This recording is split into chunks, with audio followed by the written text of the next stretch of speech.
The mistaken strike. The Galactic Empire, a vast interstellar alliance that had ruled over half the galaxy for centuries, was drowning in arrogance and power. To them, Earth was just a backward planet, and the human species, especially its women, were seen as weak, delicate, and irrelevant. The Empire believed that if they struck at Earth's women, the rest of humanity would crumble without a fight. In the Empire's central war chamber, a booming voice echoed. If we strike at their heart, take their women, the rest of the humans will kneel without resistance. Orders were given. Hundreds of warships were dispatched toward Earth. Their mission was clear: abduct the women, spread fear, and force humanity into submission. The first wave of attacks targeted major cities: New York, Paris, Karachi, Tokyo, Cairo, and Rio de Janeiro. Bright beams shot down from alien ships, lifting women into the sky. Doctors in hospitals, teachers in schools, captains in the military, scientists in labs, and mothers in their homes. All were captured. Global panic erupted. News channels screamed in chaos. Social media exploded with rage, and governments scrambled for answers. But the thinking behind the Empire's strategy would become its greatest mistake. Earth's women were not weak. They were not fragile. They had endured generations of oppression, hardship, and pain, and they had never surrendered. And now they were furious. Inside the alien ships, the captured women were not crying. They were watching, planning, adapting. Some clenched their fists in memory of the children they were torn from. Some studied the alien technology with sharp, calculating eyes. Some are already hiding makeshift tools and weapons. Captain Amna, a military pilot, silently pulled a small chip from inside her boot. It was a hacking device, sleek, powerful, and undetectable. It could breach nearly any digital system. "We need time and unity," she whispered to the women around her in the cell. This was their final mistake. Back on Earth, the tides were shifting too. In homes where mothers had been taken, daughters picked up weapons. In schools where female teachers were abducted, students built barricades. And in the streets where women had screamed, now echoed the sound of coming vengeance. In the narrow alleys of Lahore, Pakistan, a young girl named Fatima, a gifted computer hacker, intercepted the signals of the Empire's warships. "They thought we were weak. Let's show them how wrong they are," she muttered, eyes glowing with defiance. Meanwhile, in the rainforests of Brazil, underground resistance groups led by women began forming. In the icy towns of Siberia, grandmothers trained younger women in survival tactics passed down for generations. Across the globe, a silent revolution had begun, led not by generals or politicians, but by women who had been underestimated for far too long. In the Empire's ships, things started going wrong. Navigation systems glitched. Weapons bays malfunctioned. Doors began locking and unlocking randomly. Captain Amna had already uploaded a virus. Elsewhere, a teenage prodigy named Zoe, captured from a tech institute in California, had begun rerouting power systems using only a broken alien console and her memory of Earth's programming languages. One of the alien guards sneered. "Humans are emotional. Soft." Zoe smiled back coldly. "You just attacked our soul. That wasn't weakness. That was suicide." The Emperor of the Galactic Empire, watching from his throne world, was unaware. To him, this was a simple operation. Earth would break, and the Empire would expand again. But inside his fleet, chaos had already begun. Across the galaxy, a storm was rising, and it was being led by the very people the Empire had dismissed as powerless. Sparks of fury. At first, the Galactic Empire believed their plan was working. The women were imprisoned, cities were under the shadow of fear, and Earth's reaction seemed weak. But what they had unknowingly ignited was a fire, and its flames were only beginning to rise. The women aboard the alien warships were not silent. They were observing every move, every system, every opportunity. Captain Amna, after planting the virus into the control system, didn't expect immediate results. But she knew this was just the beginning. In another holding bay, Dr. Nadia, a renowned biologist, closely examined the breathing masks used in space. Their filters rely on strength, not precision. We'll use knowledge as our weapon. Elsewhere on the ship, a teenage girl named Liza, an engineering prodigy abducted from New York, had memorized the power grid layout of the ship. She told Amna, "If we can get to the main power core, we can shut this whole thing down. Put them in the dark." These women weren't prisoners. They were warriors, scientists, mothers, and above all, they were human. In one section of the ship, a group of captured female soldiers began working with tiny bits of metal hidden inside their uniforms. Slowly and carefully, they crafted a makeshift key and started unlocking their restraints. One night, a faint sound echoed through the hallway. A guard's footsteps were approaching. As soon as he reached the door, it slid open and a fist slammed into his jaw. The guard collapsed, and his weapon was immediately in Amna's hands. "The war has begun," Amna said, her voice cold and steady. Meanwhile, back on Earth, the revolution had already begun to stir. In Lahore, Fatima, who had successfully tapped into the Empire's signals, sent out a message to hackers around the world. "This is our fight. They took our mothers, our sisters, our daughters. We will bring them back, and they will pay." Within hours, girls and women from across the globe joined her network. A worldwide female cyber resistance was born. Their mission was clear: disrupt and destroy the Empire's communications.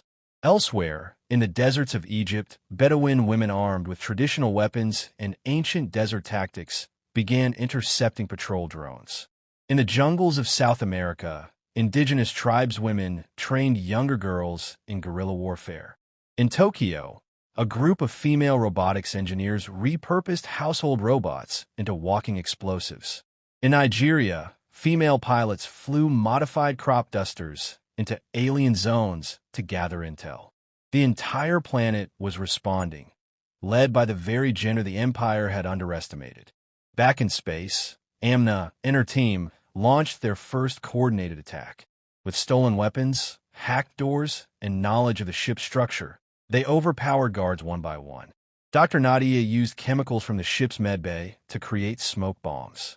Liza disabled internal surveillance. And as chaos spread, more women began to rise. The Empire didn't understand it first. Their systems began failing. Energy reserves started draining mysteriously. Soldiers were disappearing. One commander shouted in frustration, "What is happening?" These creatures were supposed to be submissive. But humans, especially human women, had never been submissive. They had been patient. And now they were striking back.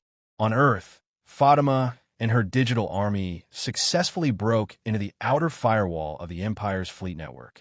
She discovered ship coordinates, internal logs, and structural weaknesses. She sent the data to Amna. The link was now complete. Earth and space were united. Amna, with fire in her eyes, opened a secure channel using Fatima's backdoor access. She sent one message to all the women still imprisoned in various ships. "Rise. The world is with you." Across dozens of alien vessels, screams turned into battle cries. Prisoners broke free, hijacked control rooms, and began turning the ships against each other. A new phase had begun, not of survival, but of domination. The Galactic Empire had made one miscalculation. They attacked Earth's women thinking they were the weak link. They had no idea they had struck the flame of the human soul. And now, that flame had become an inferno. Retribution unleashed. The silence of space was shattered. What once was a calm fleet of Imperial warships now echoed with alarms, clashes, and human war cries. Captain Amna stood at the command deck of the hijacked flagship, eyes locked on the galaxy map. With dozens of Earth's women now in control of various ships, they had formed a new fleet, a resistance born not from governments, but from vengeance. Target their fuel lines. "We're not just escaping. We're going to end this," Amna declared. Dr. Nadia, scanning alien biological data, found weak points in the Empire's soldiers, a neural delay in their reaction time, and a specific frequency that triggered disorientation. "We can blind them with sound," she said. "Let's weaponize their own biology against them." Liza, the young engineer, reprogrammed escape pods into remote-controlled missiles. She launched the first one directly into a command vessel's weak hull, watching as it exploded in a blinding flash. "That's for New York," she whispered. Each woman had a reason. Each strike was personal. And now, it was their turn to bring fire. Meanwhile, Earth was no longer quiet either. Fatima's cyber army had spread like wildfire. Using satellites, stolen alien tech, and human ingenuity, they jammed enemy communications. Empire ships orbiting Earth lost contact with their command. Confused, isolated, and suddenly vulnerable, they became easy prey. In the heart of the Amazon, tribeswomen climbed aboard a downed enemy craft. With nothing but machetes and spears, they cleared it room by room and raised their own flag on the hull. In Cairo, rooftop snipers, all women, picked off alien patrols while grandmothers brewed smoke grenades in clay pots. The empire was being pushed back, not by armies, but by women who had suffered in silence for too long. On the flagship, Amna opened a direct channel to the empire's central command, an act considered suicidal. To everyone's surprise, the channel opened.